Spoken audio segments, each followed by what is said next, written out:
வாருங்கள் நேயர்களே, கோகுலம் ஜோதிடம் அனைவரையும் அன்புடன் வரவேற்கிறது.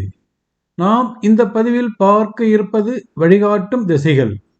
அதாவது ஒருவரின் வாழ்க்கையினை நடத்தி கொடுக்கும் ஜோதிடத்தில் திசைகளை புரிந்து கொண்டால்தான் ஒருவர் நிம்மதியான வாழ்க்கையினை வாழ முடியும்.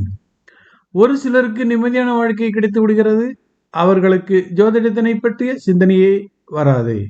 ஆனால் வேறு சிலருக்கோ பலவிதமான பிரச்சனைகள், அவர்களெல்லாம் பிரச்சனைகளை வந்த பின்பே ஜோதிடத்தின் ஞாபகம் வரும். ஒருவர் கவனமாக இருக்க வேண்டிய காலம் எது என்பதை ஜோதிடத்தில் எளிதாக அறிந்து கொள்ள முடியும்.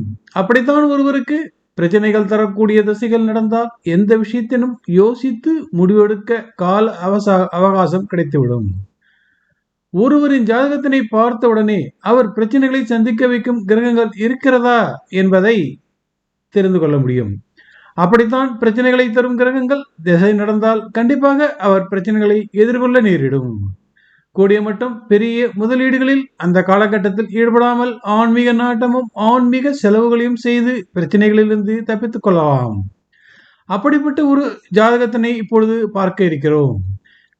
பிறந்தது துலாம் லக்னம், துலாத்தில் செவ்வாய், கும்பத்தில் ராகு, மீனத்தில் சுக்கிரன், புதன், மேஷத்தில் குரு, சூரியன், சந்திரன், சிம்மத்தில் கேது, கன்னியில் சனி. இந்த ஜாதகர் சீட்டுக்கு பணம் கட்டி ஏமாந்தவர். இவருடைய ஜாதகத்தில் கிரகங்கள் என்ன சொல்கிறது என்பதை இப்பொழுது பார்க்கலாம்.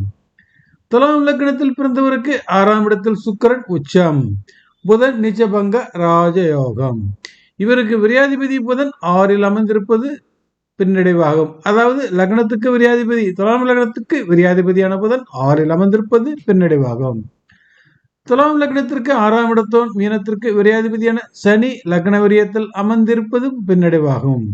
ராகு லக்னமான கும்பத்தின் 6ஆம் இடத்தோன் சந்திரன் கும்ப லக்னத்தில் தனக்காரகன் குருவோடு இணைந்திருப்பது பின்னடைவாகும். இதுவெல்லாம் ஒரு ஜாதகத்தினை பார்த்தவுடனே அறிந்து கொள்ளும் விஷயங்களாகும். இவருக்கு இப்பொழுது என்ன திசை என்பதை கவனமாக பார்க்க வேண்டும். இவருக்கு சனி திசை நடந்து கொண்டிருந்தது. இவருடைய ஜாதகத்தில் சனி பிறந்த லக்னத்திற்கு விரயபாவம் அமர்ந்திருக்கிறார். கண்ணியில் அமர்ந்த சனி தனது 3ஆம் பார்வையினை தனத்தனமான விருச்சிகத்தினை பாரிவிடுகிறார். ஆக இவருக்கு இவர் கையில் இருந்த பணம் கரையப் போகிறது, அதாவது விரயமாக போகிறது என்பது தெளிவாக தெரிகிறது.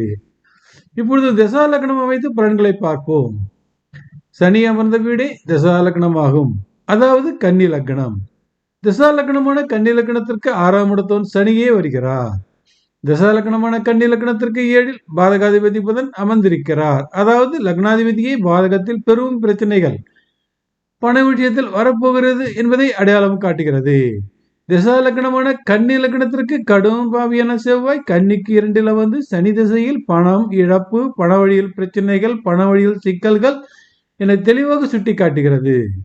தசா லக்னமான கன்னி லக்னத்திற்கு 6இல் ராகு அமர்ந்து லாபாதிபதியான சந்திரனை பார்ப்பதும் பின்னடைவாகும்.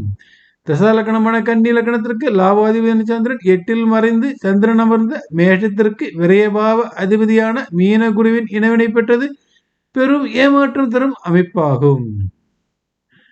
ஒருவருடைய ஜாதகத்தினை பல கோணங்களில் ஆராய்ந்து பார்த்து தசா லக்னம் சரிவர பலனளிக்காதென்றால் புதிய முயற்சிகளை தள்ளி போடலாம்.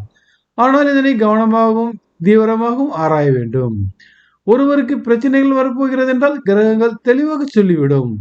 கிரகங்களின் சரியான ஒத்துழைப்பு இருந்தால் மட்டுமே யோகங்கள் தேடி வரும். யோகங்கள் ஒருவருக்கு இருந்தாலும் சரியான தசா லக்னம் வந்தால் தான் யோகத்தின் பலன்களை அனுபவிக்க முடியும். எனவே நேயர்களே, இப்படித்தான் பல கோண ஆராய்ச்சிகள் செய்து பலன்களை அறிந்து கொள்ள முயற்சிக்கவும். நன்றி, வணக்கம். மீண்டும் பிறிதொரு பதிவில் சந்திப்போம் நேயர்களே.